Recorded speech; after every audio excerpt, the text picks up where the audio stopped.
We playing basketball. Kevin Durant requested a trade from the Nets owner, Joe Tsai. He love that basketball. Kyrie opted into a $36.5 million. We playing basketball. What does this mean for Brooklyn's future? We love that basketball. Can Brooklyn be a contender this year? Basketball is my favorite sport. I like the way they dribble up and down the court. Is Boston or Milwaukee the top team in the East? Which one? I keep it so fresh on the microphone. I like no interruptions when the game is on. How would Giannis react this year? You know what I mean? I like slam dunk and take it to the hoop. My favorite play is the alley-oop. Seems as if the boy just been getting better and better and better. I like the pick and roll. I like to get and go. You know what I mean? Who y'all think gonna be coming up with that number one motherfucking spot?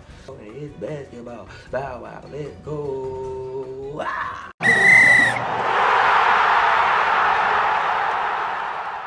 Welcome to LA Dub Sports. It is I, your boy, Dreez, the chosen, your host with the motherfucking most. And right now, we're gonna get right into it. KD, he requesting trade, demanding trades, which is kind of crazy because he just signed an extension for 4 years and $198 million. Clap it up for that boy. It's a lot of goddamn money. I mean, with that, it's like, can they even trade him? Does anybody really even want to deal with it? I mean, to be honest, it seems like the relationship between KD and Kyrie was kind of like the downfall of Brooklyn last year. You know what I'm saying? And it's kind of crazy to me that KD is now demanding that Steve Nash get fired. And he kind of, you know, if I remember correctly, he was like one of the people who was instrumental in the decision of bringing Steve Nash on, I thought. You know what I mean? Maybe I missed something. But it's just kind of crazy that now he like fired that boy. Get him up out of there. Boy said, trade me or fire Steve Nash and Sean Marks.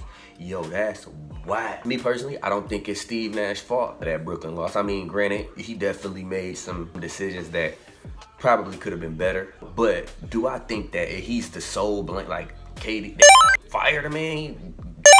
I think that's crazy. I think it's even crazier that Joe Tsai is like entertaining the idea. You know what I mean? Because like, I don't think we've ever witnessed somebody publicly, like a player publicly, having this much power in a franchise or whatever. You know what I mean? It's just kind of crazy. But you know, I love KD. He definitely is probably top 5 in the league right now. I don't think that Brooklyn can do it without him. I don't know. We will see what happens. I mean, KD is a hell of a position to be in. And then with him and Kyrie's relationship, it seems a little strained to me. Like they got some internal issues over there in Brooklyn. And I think if they want to be a contender this year, it's got to get their chemistry right, iron out them kinks on the inside. You know what I'm saying? And we all know Kyrie barely, you know what I mean? Like, we're going to get into it. It's like with Kyrie opting in for that 36.5, maybe this year he planning on really going hard, really doing what he's supposed to do, playing his role like he's supposed to play his role. But I mean, we'll see. Only time will tell once we get into the season and we see how everything plays out. We just speculating like everybody else. I don't think they gonna be coming out the East, not with this regime. I think they got some shit through. Best of luck to y'all. KD. Next topic. Is Boston or Milwaukee the top team in the East? Which one y'all think? The Bucks, they just signed Joe to a 1-year deal, $6.5 million, but he's coming off an ACL injury in January. I think he a good addition, but we got to kind of see how he gonna come off that injury. We all know that that's one of them ones that's never good when you see a nigga go out with an ACL. Bobby got him 48.5. Shout out that boy Bobby Portis. And they also signed Serge Ibaka, $2.9 million for 1 year, and Pat, $28.3 million for 3 years. They making moves over there. They just trying to continue to build on what they already got. But Milwaukee is a solid team. I mean, obviously they was in the Eastern Conference last year in the finals. They got knocked out by them Celtics boys. I don't know, man. I mean, I don't know. Boston is for sure. They just kill us, man. Them Boston boys, they young, they kill us, they ready. But so is Milwaukee, they young.